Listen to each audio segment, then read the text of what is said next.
因我的臉並不好看，因我的事業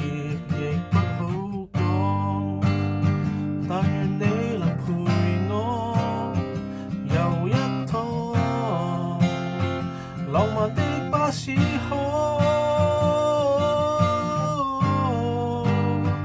我會聽你心事，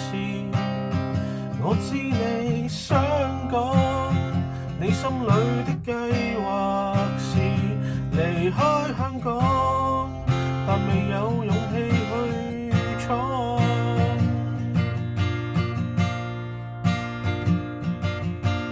剛好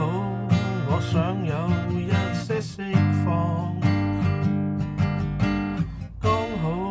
你的味道是多麼芬芳，你就在我身旁，令我滿心飄蕩，我就不妨直講。我已經不再是當初的文藝腔，我已經不再是每天都覺沮喪。我只想摸你乳房，我只想摸你乳房，我只想摸